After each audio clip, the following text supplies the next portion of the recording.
ఐబొమ్మ రవి కేసులో మరొక big twist నెలకొంది. ఆయన అరెస్ట్ తర్వాత చాలా మంది అభిమానులు సంపాదించుకున్నాడు. ఆయనకి మద్దతు వస్తోంది.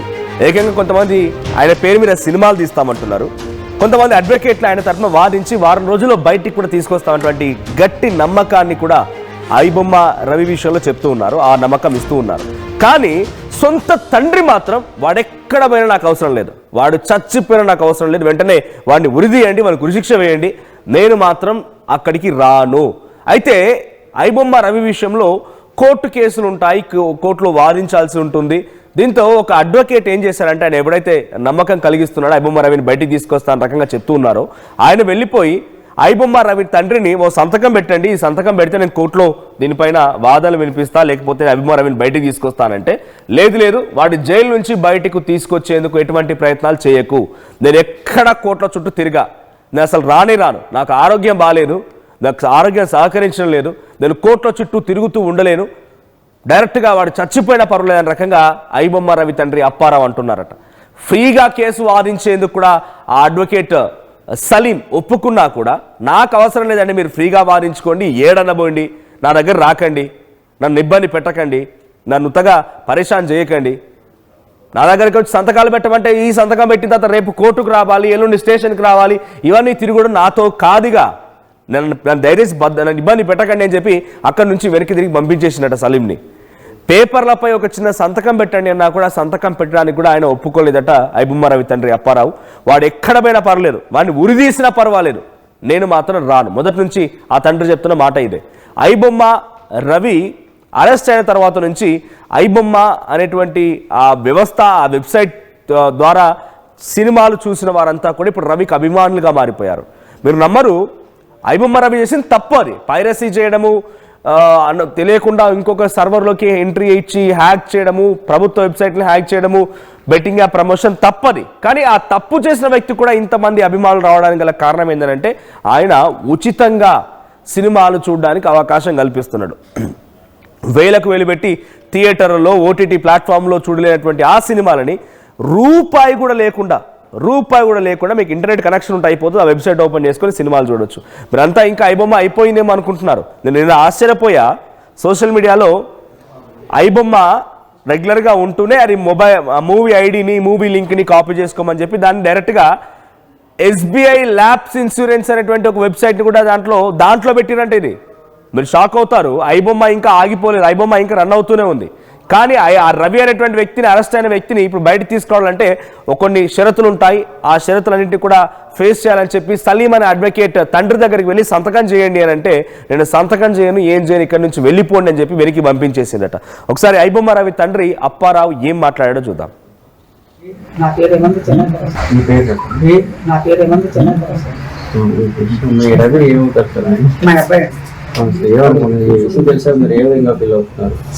తెల్లవారు తెలిసిందండి, మా ఊళ్ళో కొంతమంది ఫోన్ చేశారు. ఫోన్ చేస్తే అంతవరకు నేను చూడలేదు. నాకు ఒంట్లో పోలేదు, నాకు 5 రోగాలు ఉన్నాయి, బీపీ, షుగర్, గ్యాస్ట్రిక్, తర్వాత కొత్తగా షుగర్ ఒకటి వచ్చింది, గ్యాస్ట్రిక్, తర్వాత బీపీ, ఇవన్నీ ఉన్నాయి, మొత్తం 4 రకాలు ఉన్నాయి. కళ్ళు గ్లూకోమా మందులు పడతాం, అన్నీ ఉన్నాయి, ఉండవలసిన అన్నీ ఉన్నాయి. మరి ఏం చేస్తా, మందులే వాడాలా, తిన్నంత తిండే లేదు. భగవంతుడు చిన్నప్పుడు లేక బాధపడ్డాను, ఈ గంటను చూడములు కలుపుకొని భూములు ఉండేమంటారు, లేక బాధపడ్డాను. ఇప్పుడు 10 రూపాయలు భగవంతుడు పెట్టినా సరే తినలేకపోతాను. ఏం చేస్తాను? రవి దూరం ఎప్పటి నుంచి దూరంగా ఉన్నాడు? అది ఆ డిగ్రీ అయిపోయిన తర్వాత మాకు ఏ చిన్న ఇంట్లో సమస్యలు వచ్చాయి. ఆ తర్వాత ఎవరమాట పక్షుల్లో ఇడిపోయాం. పిల్లలు ఎంతమంది అండి? పాప, బాబు, 2 పిల్లలు. సార్ మీకు ప్రజలకు ఏం చెప్తారు సార్ విషయం? ఇలా ఈ తరహా సంఘటనలు జరగకుండా ఉండాలని మీరు ఏం చేస్తారు? చెప్పడానికి ఇప్పుడు వాళ్ళు లేరు, ఉన్నా చెప్పినా మనకు తెలదు, ఆ ఏడ్ చేస్తుంటే మనకు తెలదు, వాళ్ళు తెలిసినా చెప్పినా విండవు. మీతో ఎలాగొట్టాడండి రవి? మామూలుగా ఏదో పెద్ద సీరియస్గా ఏదో ఆడొస్తాడో కొన్ని కాసేపు ఉంటాడో ఏదో చూసుకుని వెళ్ళిపోతాడు అంతే. అంతేగానే మనతో చక్కగా ఉండడు, మంచిగా ఉండడు. ఏదో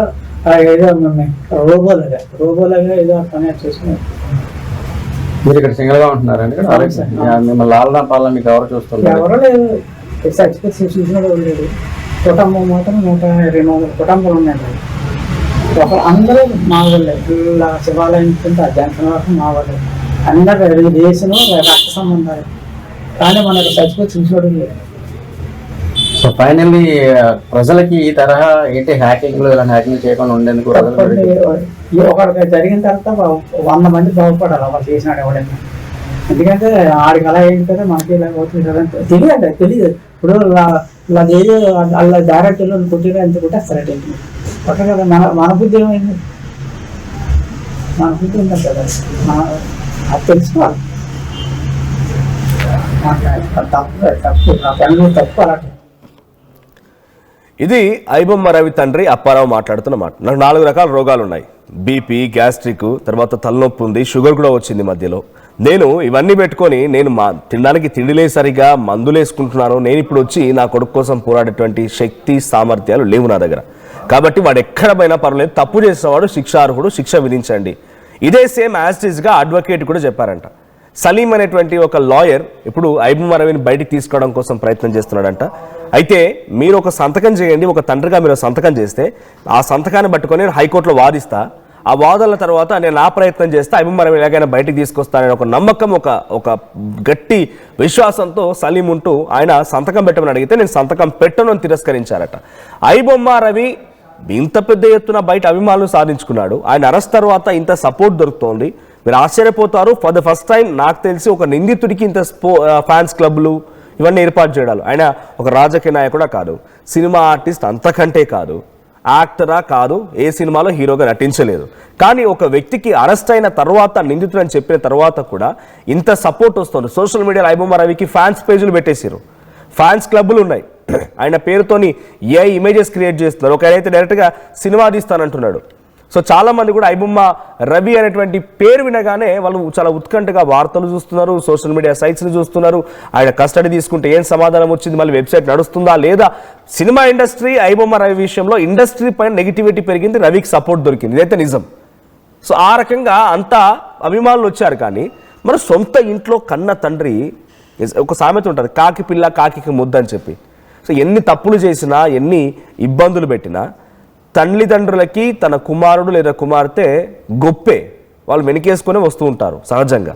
కానీ ఇక్కడ రవి విషయంలో జరుగుతుంది వేరే రకంగా. తన తండ్రి కూడా వద్దు, నాకు వద్దు, నాకు వాడు లేకున్నా పర్లేదు అన్న రకంగా కొంత చీదరించుకుని అసహ్యంగానే మాట్లాడుతున్నాడంటే, ఇంత చేసిన రవి తండ్రి ప్రేమను ఎందుకు పొందలేకపోయాడు, తండ్రిని ఎందుకు కొంత అభిమానించలేదు, తండ్రి ఎందుకు పట్టించుకోవట్లేదు, తండ్రి ఎందుకు ఇంత తనని మిస్ చేసుకుంటున్నాడు అనే రకం కూడా క్వశ్చన్ రైజ్ అవుతోంది.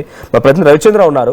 రవిచంద్ర, ఇంతమంది అభిమానులని, ఇంత పెద్ద ఎత్తున సోషల్ మీడియాలో ఫ్యాన్స్ క్లబ్స్ని, ఇంతలా ఆయన పేరు మీద సినిమాలు తీసేటువంటి ఒక సిచ్యువేషన్ కూడా వచ్చింది ప్రజెంట్ ఉన్న సినారియోలో. అటువంటి వ్యక్తి తన సొంత తండ్రి యొక్క ప్రేమని పొందలేకపోతున్నాడు. వద్దు, వాడు చచ్చిపోయినా పర్వాలేదు, ఉరిదీ చేయండి అనే రకంగా తండ్రి చెప్పేస్తున్నాడు, తేల్చి పడేస్తున్నాడు. అంటే ఏంది తండ్రి కొడుకుల మధ్య ఇంత గ్యాప్ వచ్చిందంటే ఈ రవి యొక్క వ్యవహారం అటు కుటుంబీకులు కూడా బాధించిందా? మనోజ్, ఐబొమ్మ రవి విషయాన్ని ఒకసారి పరిశీలిస్తే అది ఒక సినిమా స్టోరీ లాగా అనిపిస్తుంది. ఖచ్చితంగా ఇలాంటి అంశాలని సినిమా కథాంశంగా తీసుకునే అవకాశం కూడా ఉంది. ఆ ప్రయత్నాలు కూడా జరుగుతున్నట్టుగా తెలుస్తుంది. ముఖ్యంగా ఐబొమ్మ రవి విషయానికి వస్తే ప్రేక్షకులకు ఐబొమ్మ రవి తను ఫ్రీగా అతి కొత్త సినిమాలని ఇంట్లో కూర్చొని ఫోన్లో చూసుకునే సౌలభ్యాన్ని కల్పిస్తూ అందరికీ చాలా ఇష్టమైపోయాడనే చెప్పుకోవాలి. సినిమా పరిశ్రమ మొత్తం అతన్ని ద్వేషిస్తుంది, అతన్ని శిక్షించాలని కోరుకుంటుంది, ఎన్కౌంటర్ చేయాలంటుంది, రకరకాలుగా మాట్లాడుతున్నారు. సినిమా పరిశ్రమకు ఆయన శత్రువు, కానీ సగటు ప్రేక్షకుడికి మాత్రం ఆయన దేవుడిలా కనిపించాడని చెప్పుకోవాలి. ఎందుకంటే ఈ రీసెంట్ డేస్ లో జరిగిన సినారియో చూస్తే ఆయనకు వచ్చిన ఫ్యాన్ ఫాలోయింగ్ కావచ్చు, సోషల్ మీడియాలో ఆయనకు క్రియేట్ చేసిన పేజెస్ కావచ్చు, ఇవన్నీ చూస్తే ఐబొమ్మ రవికి సగటు ప్రేక్షకుల్లో చాలా ఎక్కువ మద్దతు లభిస్తోంది. ఇండస్ట్రీ నుంచి మాత్రం ఆయన్ని కఠినంగా శిక్షించాలనుకుంటున్నారు. చట్టపరంగా ఆయన చేసింది తప్పే, కానీ సగటు ప్రేక్షకుడికి మాత్రం అది ఉపయోగపడింది కాబట్టి వాళ్ళందరూ కూడా ఆయన్ని అభిమానించడంలో తప్పలేదు. కానీ ఫాదర్ విషయానికి వస్తే ఇది ఒక దురదృష్టకర విషయం అని చెప్పుకోవాలి. ఐబొమ్మ రవి మొదటి నుంచి కూడా కుటుంబానికి దూరంగా ఉంటున్నాడు అనేది మనకి ఆయన సన్నిహితుల నుంచి కావచ్చు, ఇతర సోర్సెస్ ద్వారా తెలిసిన విషయం. కుటుంబానికి దూరంగా ఆయన విదేశాల్లో ఉంటూ ఈ సోషల్ మీడియాలో ఇలాగా పేజెస్ లో సినిమాలని అప్లోడ్ చేస్తూ తనకున్న టాలెంట్ ని ఈ విధంగా ఉపయోగించుకొని కోట్లాది రూపాయలు గడించాడు అనేది మనకు తెలుస్తున్న అంశం. ఈ క్రమంలోనే ఆయన కుటుంబానికి అందరికీ కూడా దూరం అయిపోయాడు. తను చేస్తున్నది తప్పు కాబట్టి కుటుంబ సభ్యులు కూడా ఆ రవిని సపోర్ట్ చేయటానికి కూడా కొంత వెనుకాడే పరిస్థితి కనిపిస్తోంది. కానీ అడ్వకేట్స్ కావచ్చు, అలాగే కొంతమంది సోషల్ మీడియాలో ఉన్న ఫాలోయర్స్ కావచ్చు, అలాగే మా సభ్యుడిగా ఉన్నారు, అడ్వకేట్ ఉన్నాడు సివిఎల్ నరసింహారావు గారు, ఇలాంటి వాళ్ళందరూ కూడా ఐబొమ్మ రవికి న్యాయ సహాయం చేయటానికి ముందుకు రావటం, ఇదంతా కూడా చూస్తే ఇంట్లో నిజానికి రవి ఓడిపోయాడు కానీ రచ్చ గెలిచాడు అనిపిస్తోంది మనోజ్. రైట్. అంటే ఇప్పుడు తండ్రి ఒక చిన్న సంతకం చేయండి నేను బయటికి తీసుకొస్తాను రకంగా, నాకు రూపాయి కూడా వద్దు ఫీజు, నేనే బయటికి తీసుకొస్తాను, నా వంతు నేను ప్రయత్నం చేస్తానని చెప్పి అడ్వకేట్లు చెప్పినా కూడా కనీసం సంతకం పెట్టడానికి కూడా నిరాకరిస్తున్నారు. సో గతంలో ఏమైనా ఉండేనా తండ్రి కుమారుల మధ్య ఏమైనా ఇష్యూస్ ఉండేనా? మీ మాటల్లో అయితే మమ్మల్ని ఎప్పుడు కూడా మంచిగా చూసుకునేవాడు కాదు, అట్లాంటి మమ్మల్ని ఇబ్బంది కూడా పెట్టేవాడు కాదు, వాడంతటా వాడు వస్తూ ఉండేవాడు వెళ్ళిపోతూ ఉండేవాడు అని చెప్పి చెప్తున్నారు. సో మొదటి నుంచి కూడా ఐబొమ్మ రవి కొంత డిఫరెంట్ పర్సనాలిటీగానే కనిపిస్తుంది తండ్రి మాటల్లో. సో విభేదాలు ఉండేనా కుటుంబాల మధ్యలో? అవును మనోజ్, మొదటి నుంచి కూడా రవి కుటుంబ సభ్యులతోటి అంత సన్నిహితంగా మెలగలేదు అనేది సన్నిహితుల నుంచి తెలుస్తున్న అంశం. ఈ క్రమంలోనే తను చేస్తున్న నేరాన్ని వ్యతిరేకిస్తూ కుటుంబ సభ్యులు కూడా ఈ క్రమంలో ఈ టైంలో తనకి సపోర్ట్ చేసి తనకి బెయిల్ కోసం కావచ్చు, న్యాయ సహాయం కోసం కావచ్చు ఈ సంతకం పెట్టి ఈ ప్రాసెస్ లో కోర్టుల చుట్టూ తిరగటానికి నాకు ఇష్టం లేదు, నాకు అంత శక్తి లేదు, ఓపిక లేదు అన్నట్లుగా ఆయన తండ్రి అడ్వకేట్ తో చెప్పినట్టుగా తెలుస్తోంది. మొదటి నుంచి కూడా కుటుంబ సభ్యులకి దూరంగానే పెరిగాడు, విదేశాల్లోనే ఉంటున్నాడు, తను ఇలాంటి అసాంఘిక కార్యకలాపాలకు పాల్పడుతున్నాడనే చెప్పాలి. Right, thank you Ravichandra. So అటు అడ్వకేట్లు నేనే ప్రయత్నం చేస్తాను, నాకు రూపాయి కూడా ఫీజు అక్కర్లేదు, ఐబొమ్మ రవిని